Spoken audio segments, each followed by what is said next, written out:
Every morning is an opportunity to connect with Jesus. Whether you're looking to get started or looking to grow more, DDPC is for you.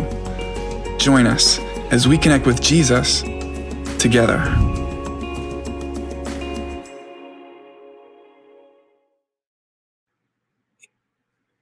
All right. Good morning, everybody, and welcome to the Thursday edition of Daily Devotion with Pastor Chris. It is my absolute joy to be on with you today as we are diving ever further into His Word and getting a little closer to Him every single day. The best thing you can do is to give the best part of your morning to Jesus, and all of your schedule and the time and running late and the this and the that begins to weigh you down, and the frustrating calls and the accusations and the miscommunications and the mail that you got, the email that was dreaded, the text that poked you so hard, all of it, you just give it to the Lord and trust Him and just choose that you're going to have joy today no matter what. And so whenever things begin to frustrate you, just sit back and say, you know what? That is that's terrible. That is awful. But I trust you, Lord. I trust you, Lord. So, wow. A little update on Peggy. She had her surgery yesterday and got her foot set into a soft cast. And man, my dad sent me photos right before I had lunch yesterday, and turned my stomach. It was a for real nasty break. So please keep her in prayer. Keep Tom Jagoda in prayer. His surgery went swimmingly, and he's on his healing process. And so both of them are probably 8 to 12 weeks in recovery and rehabilitation, so that's good. But they will walk again. Reminds me of an old song. I forgot who sang it. B.J. Thomas or man, I don't remember. But I will rise again. Ain't no power of death gonna hold me down. Yeah, come on, man. So that was from the 80s, I think. But anyway, I apologize if the computer, if Facebook and YouTube were a little bit glitchy. Seemed to be on my end. I didn't have time to run all of my tests before I got on because I was just getting ready, and my wife was like, "Honey, it's 6:30," and I was like, "Oh no!" And then I was going to sit outside because I love sitting outside, even if it's a little chilly, which it is, but I didn't cover the lawn furniture last night, so it's got a little bit of dew on it. So I'm back inside. So anyway, that's just a little peek on the inside of what's going on in my life. Today, I want to talk to you a little more about heaven. We're going to just address some things on heaven, and I want to talk to you about the new earth, right? The new earth, where what does that mean, right? And so I was thinking about the fact that we are in full on looking at automobile mode, not for me or Jeanette, but for my daughter Shaylin and for Josh, her fiance. And about goodness, I would say probably last November, maybe October, I bought an old Honda Accord. A friend of Shaylin's from school had bought a new car, and she was selling her old one.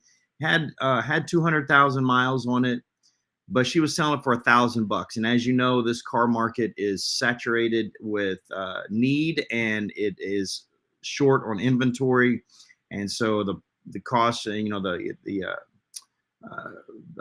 supply and demand is in full effect, and so the used car market is very inflated. And so $1,000 for a car was a total win. And so we've been driving it, but how many that you can take your car to your mechanic, you can have him look it over, but the truth is that the ghost is in the machine, right? And so you don't learn what's wrong with it until you learn what's wrong with it, right? So my $1,000 car turned into right away, I needed $350 in brakes, $300 in new front tires, $150 alignment, $300 ball joint repair. We had 4 of the 6 coils that went out systematically 1 week at a time. That was about $700. Been chasing an oil leak that we finally found that we fixed, cost $775. Had to replace an alternator for $550. Had to replace a battery for $200. Tag, title, and tax were around $2,300. And so now my $1,000 car has turned into a $6,400 car, right? And that's just so. But the thing was, we're like, okay, we're gonna. And so my daughter was gonna buy the car from us for the $1,000 that we paid for it, and they was gonna buy it from us and they use it as their second car. And even though we put all, another, an additional $5,400 into it, we're just going to sell it for what we paid for it and call it even. Well, which, whatever, there's reasons for that. But so now the weather, even though today's a little cool, weather's starting to get warmer, and we notice that the air conditioner, though it blows, there's no air, like it's dead. And so she and Josh have a trusted mechanic, the family mechanic that his family's been going to for a long, long time. And so they took it in to go see about the air conditioner. So they had to make an appointment because, as you know, any mechanic right now is just very busy. Same with AC guys. I have a work needing to be done on my air conditioner. I've called 3 guys. None of them will call me back. It's crazy. So there's so they go in and they're on their way to go get the AC looked at just to find out what it will cost. And on the way in, guess what comes on? The check engine light. And so it throws a code that I'm all too familiar with because we just dealt with this in our car. And turns out it's probably catalytic converter. So the mechanic calls my daughter and says, I've got bad news and I've got worse news. He said, the bad news is that your air conditioner needs a compressor. He said, that's a $1,200 repair. And he said, I'm not even going to guarantee that you're still going to have air because I can't tell until I get the compressor on there. And he said, and you've got a light that's showing cat converter. We don't know that for sure unless we get into it, but that'll be a $2,000 repair. So you're into a $1,000 car with 230,000 miles. We're already into it for an additional $6,400, and now they're saying another $3,200. Needless to say, we had to stop the bleeding. We had a plan. And the plan didn't work out. Needless to say, Josh and Shaylin are in need of a car. So if you have a lead on a good used car, private sale or such, and you really a trusted sale, they have a good little chunk of change they're willing to spend. But let me know, and I'll pass that information on. But that aside, sometimes we make a plan. Sometimes things look like it's the way it should be. The $1,000 car, that's awesome. And okay, we'll make a little investment to it. We get that. It's old car. It's going to need some stuff, but it comes a point where the effort is just so great that it's outweighing the benefit. And the reason that this happens sometimes is because for human beings, our best intentions, we can have the best of intentions.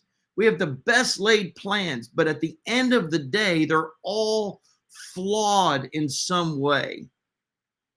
And what we can have a propensity to do is superimpose our will, listen to me, superimpose our will over God's. And when you do that, you limit God's ability to work in your life. Sometimes we have the best laid plans, but those plans are not perfect. They're flawed.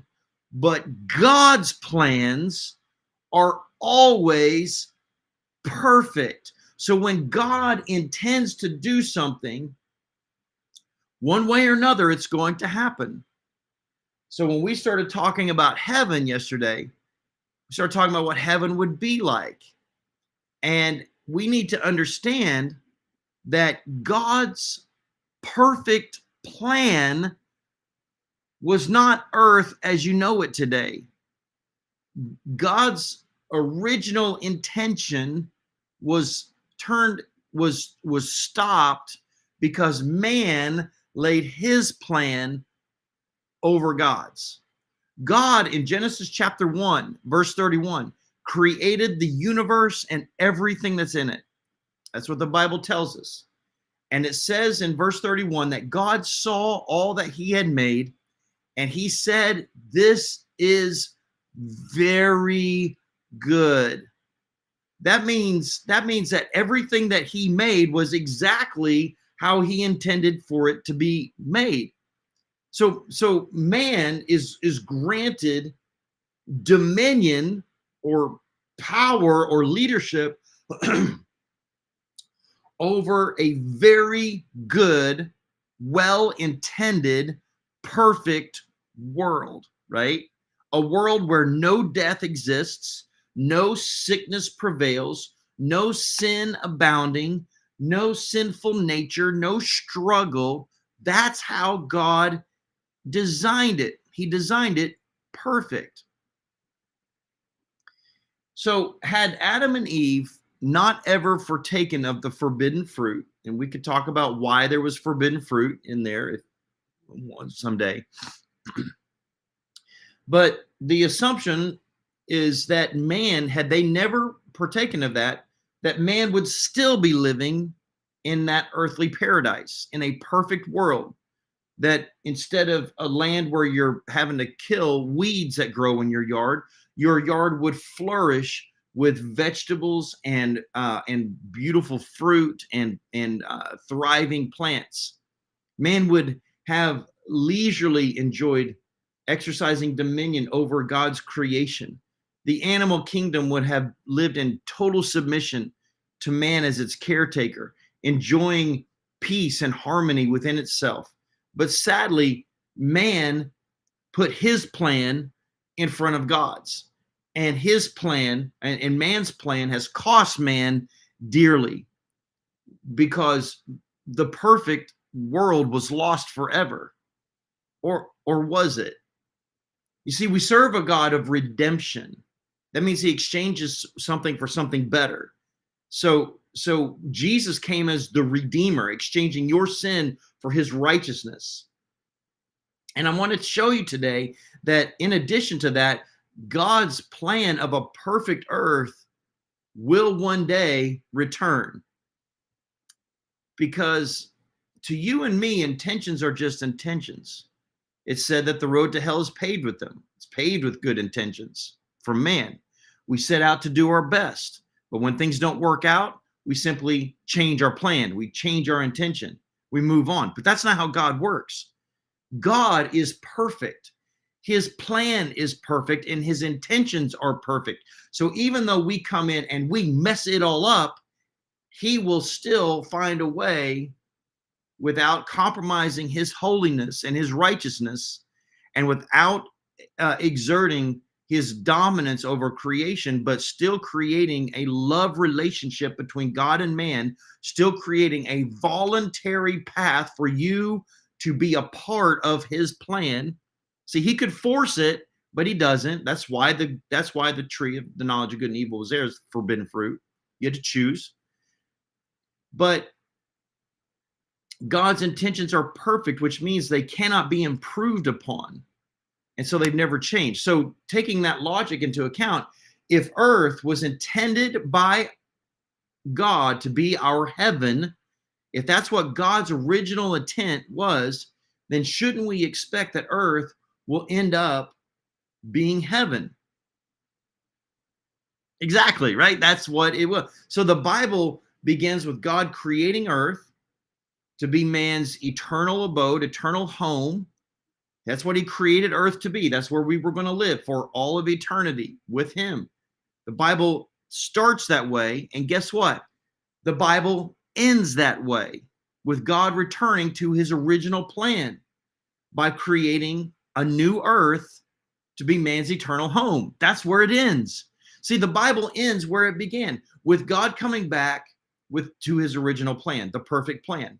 So the fall of man doesn't negate God's original intentions. It just delayed them for a while. And every time we get in front of God, we delay God's perfect plan for our life. This is why we must stay in prayer and in petition before the Lord. This is why we stay in his word, and we let the word guide our feet, guide our path, right? We hide his words in our hearts so that we do not what?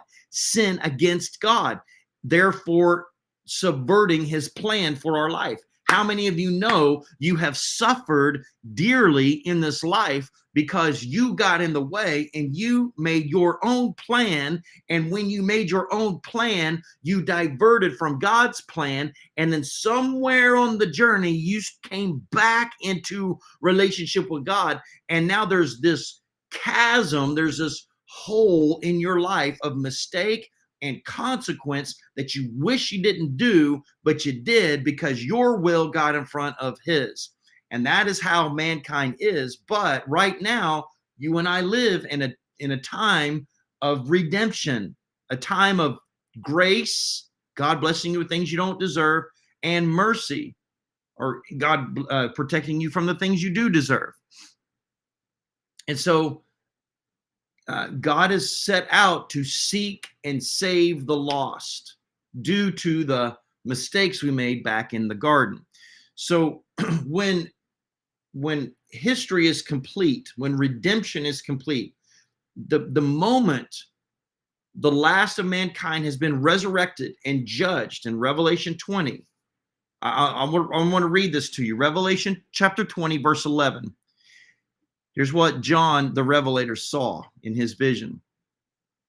He said, then I saw a great white throne, and he who seated on it, from his presence, earth and sky fled away, and no place was found for them. And I saw the dead, great and small, standing before the throne, and the books were opened. Then another book was opened, which is the book of life. And the dead were judged by what was written in the books, according to what they had done. And the sea gave up the dead who were in it.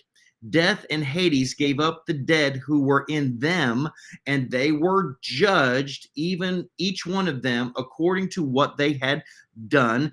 Then death and Hades were thrown into the lake of fire. So they're not the same thing. And we could talk about that. Death, hell, and the grave, right? We talk about those things. There's three separate places. And this is the second death, the lake of fire. And if anyone's name was not found written in the book of life, he was thrown into the lake of fire. That's the great white throne judgment. As a believer in Jesus Christ, you will not sit at that judgment. Okay, you will have already been judged. But this is necessary because God is going back to his original plan. Because the very next verse, so he talks about in Revelation chapter 20, he talks about judging all the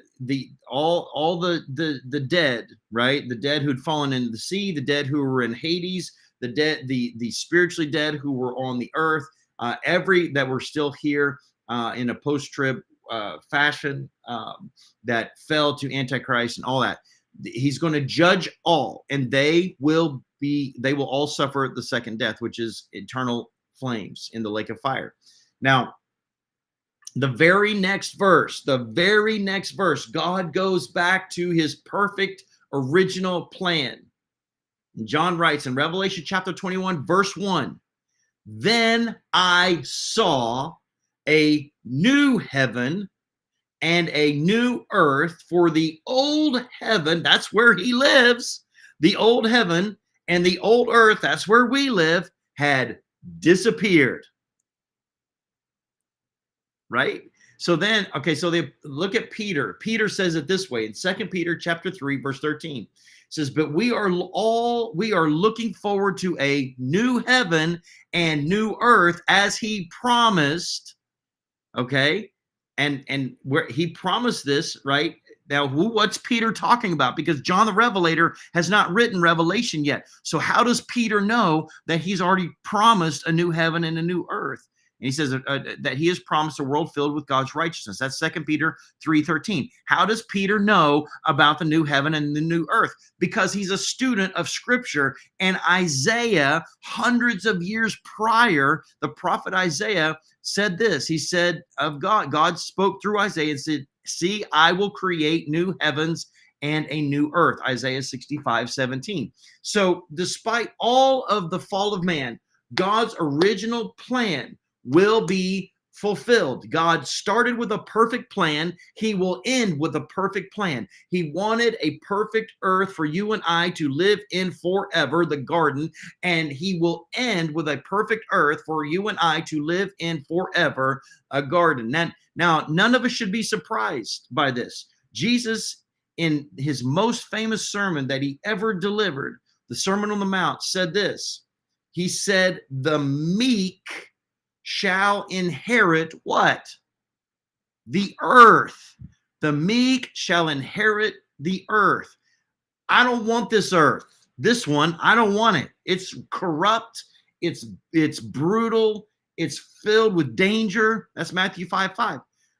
So according to Jesus, our eternal inheritance will not be a harp on a cloud. It won't be a mystical abode. It will be earth itself. The meek shall inherit the earth. So regardless of what you've heard about heaven, God's clear promise to you is that one day there will be a new earth, and that will be your heaven. This is where you will spend eternity, in this new earth that will come in after the great white throne judgment. So God's original intention, his original plan, all comes back to fruition. And so it's pretty awesome. Physical bodies, real earth. It's going to be beautiful. I mean, we've always tried to imagine what the Garden of Eden is going to be like, or was. We're going to see it again. Hang in there, man. Fight strong.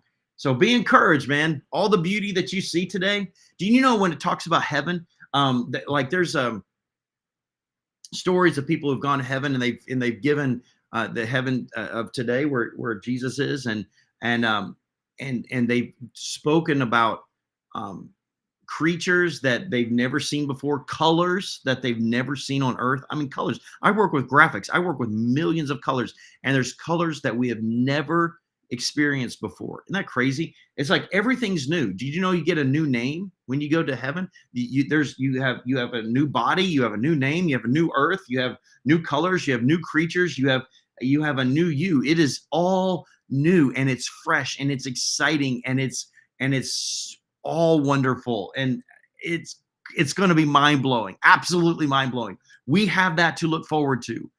So man, with all the trials and tribulations, just rejoice. The Bible says, rejoice, rejoice, rejoice. Count it all joy. Don't worry. Don't fret. Hang in there. It's going to be worth it. You're going to make it. You're going to get through it. It's not as bad as it looks. I know it seems bad. I know you think you're going to lose everything, but what does it profit a man to gain the whole world and lose his soul? Hang in there. Let your soul be healthy. Be soul filled. Amen. And trust in the Lord. So Paul says these light and momentary problems are preparing for us an eternal glory that outweighs them all, right? This stuff that we deal with is just stuff. It's just stuff. And yes, it's irritating and it's frustrating and it comes at a cost. And for some people, it comes at great cost and they will absolutely lose their life. But he says that greater is your reward. Anybody who loses your life for my sake, he says, no greater love has a man than he lays down his life for his friends. So this life is momentary. It's temporary. It is but a mist. It is here that is gone in light of eternity. And I will tell you, the older that you are, the more that you understand this. Life is moving fast, man. And the moments, it's not worth it. It is not worth it to be all stressed out and all bent out of shape and all offended all the time and getting all twisted. And like, it is too short, man. I'm seeing this in my own life as I watch my daughters growing up, graduating from college, getting married. And it's like, it's like happening, and it's happening so fast. And I look at our church, and there's like every week there's new people, and people are like, I don't know people, and what's going on? And you know what? It's going too fast. Life is too fast for you to live it miserably. You've got an eternal hope, an eternal glory, an eternal heaven, and an eternal God who loves you and is awaiting your arrival. This time on earth is going to go like this. So just tell people about Jesus. Live in the joy and the love of the Lord.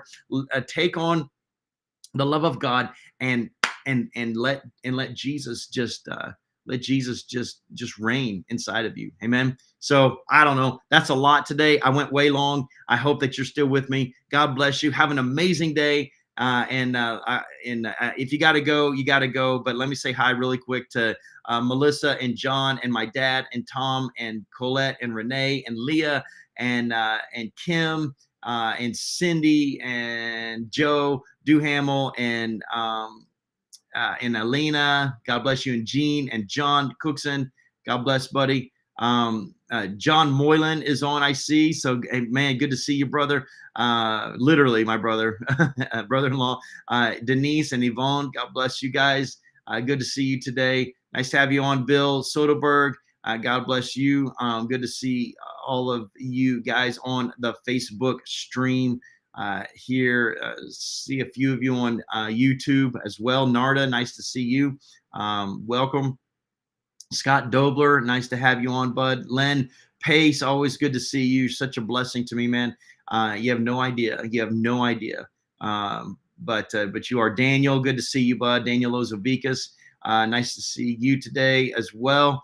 Good to have you on, Deidre Mitchell and Tina Poe and Jimmy and Jamie and Paisley. God bless all of you guys. Good to have you on. Martha Main, good to see you again, Martha. God bless you. Just made my heart leap with joy. Anne Marie Griffith, fighting the good fight. You go, Anne Marie. God bless you. Nice to have you today on DDPC. Laura Adarajo, I'm getting better. God bless you. Araujo, I think that's it.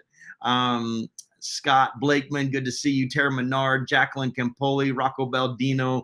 God bless you all. Melissa, nice to have you on. Lauren Green, good to see you. And over here in Instagram, we've got Tom, Keith, Kimmy, that's Kim Sikelski, Tamara, nice to have you. Tanya, nice to see you. Kathy Lakowski, Will Schmidt-Heine, nice to have you. Kate, welcome. Elizabeth Orlando, Tony Fetchy, Grace Jimenez, God bless all of you guys. Good to see you. KJ Pieger, nice to have you. Jeanette Lynn Willis, nice to see you. Welcome all of you. Mark Screen Machines, God bless you, bud. God bless all of you guys. Thank you for hanging in there and giving me a few extra minutes today. Have a blessed day, and I will not see you tomorrow. And if you're still on, I won't see you next week. I am going away with my bride for a few days as we celebrate some 25 years of marriage. Our anniversary is not actually until June, but we're celebrating this coming week. So I won't be on next week. I might see if AJ can cover a couple days, but I haven't talked to him about that yet. So stay tuned. All right, guys, have a great weekend, and I will see you soon.